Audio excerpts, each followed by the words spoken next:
So, you know, these, what do you call them, TikTok clips and whatever, and news circulating that the president was after the online newspapers again accusing them of he wasn't. He wasn't. See, actually, the of president's trying speech, to divide the country. no, he wasn't. In fact, his speech was bent on uniting the country to remind everyone of our responsibilities as citizens. It was one of the best speeches the president has given, and the key themes, the key takeaways from that speech, one was that to maintain the peace that we have. There are countries on Eid Day, and there are countries still today who could not enjoy their Eid. Countries like Lebanon, and these are Muslims in Gaza, in Sudan. Even in a small country like Myanmar, I'm not sure how many Muslims are there, but they could not enjoy their Eid because of the 7.7 magnitude earthquake that they had. Yeah, but that's a natural phenomenon. That's what I'm saying. That's what I'm saying. You can't blame online publications no, for that coming. kind of thing. I'm trying to make a point. What I'm trying to make is that we should be thankful for the peace that we have. And we have this peace partly thanks to the president to a large extent because he gave us peace. He made every Gambian to live in peace. He gave us peace. Of course, he did not disturb our peace like the previous president we had. That's different from giving us peace. That's what I'm saying. I mean, I'm not sure the direct translate, but definitely Mesunjama, if I may use English word. Yeah, he allowed us to enjoy That's peace. what I'm trying to say. Yeah. Sonalut Ken, Bundu Hatalut Ken. So because he's a peaceful president, he kind of, that peace is extended to the entire country. And we have that peace. So what the president was trying to say basically was that let us love our country. That was the purpose, that let us sell our country. We can have our internal disagreements. No country in the world can all agree on how the country should be governed or who should govern the country. But once we've chosen the person who is governed, the next argument should be how the person who is to govern. Who is to govern? Yeah. We've already decided that at the polls. That should not be the debate now. For now, the debate should be how should he govern? How should the country govern? We don't have any issue with disagreements as to we think this is this, that. But he was trying to make a point that some online media, and he wasn't referring to all, some online media, all they are good at is to tarnish the image of this country.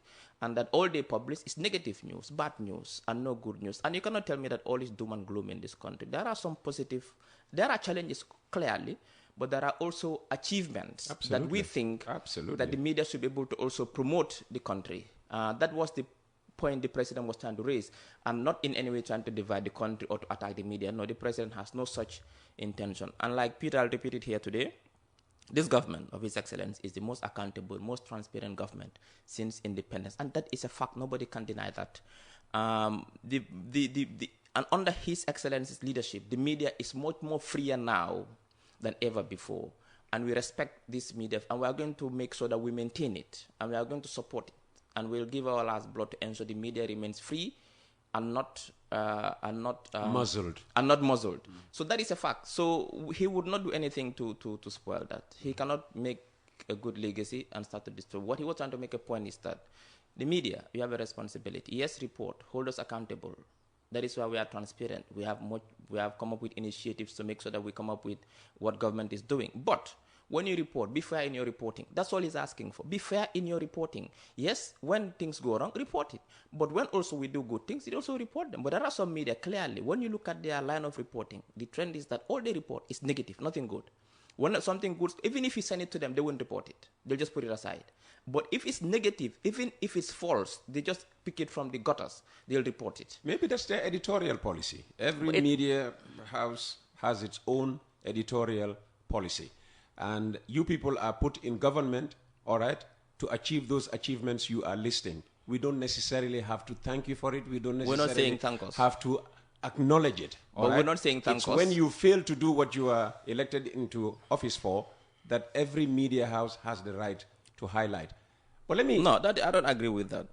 You have a right to highlight the failings, but also you have a responsibility to highlight our achievements as a government. It's our country, it's our government, it belongs to all of us. Now, if you do negative reporting today as a media, and that tarnishes the image of the country in a manner in which it prevents, inhibits the much needed investment and tourist community, everybody's affected. Nobody should do the country anything, is our country. Nobody should do anything to tarnish the image of their country. Mm-hmm. You are suggesting that they are saying something about their country that is not necessarily true, and it's presenting the country in a bad light. Nobody should do this. So that's the point. If by your actions, those of you in public office, all right, if by your actions you are tarnishing the image of the country, every media house has the right to report it. It is not our business. We're not saying that. Nobody to protect you when you mess up. We're not censoring anybody from reporting. No, we're not talking about censorship. What we are saying is that be fair in your reporting. That's what we are saying. That when you report the negative,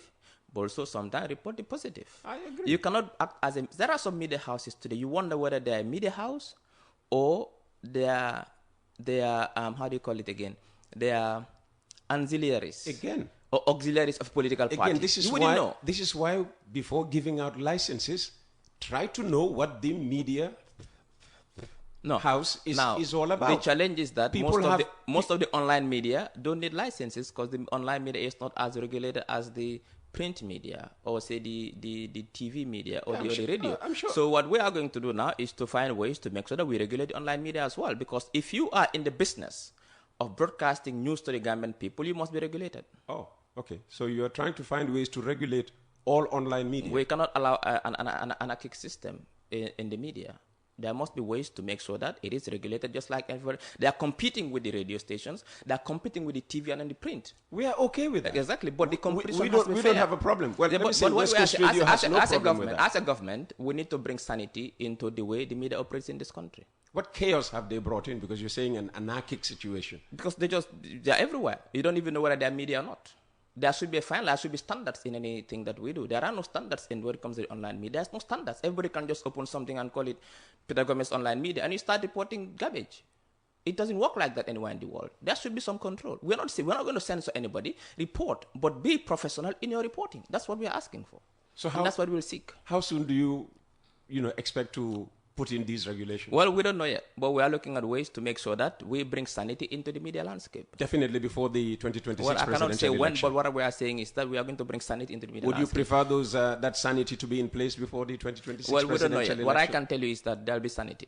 We cannot continue business as usual where people just sit in their bedrooms, open an online media house, and start doing politics using the media, or sit in their balcony and create some kind of center and call it a center with no website, no address, nobody, and start calling yourself a center. These things are not supposed to happen in a serious country. All right.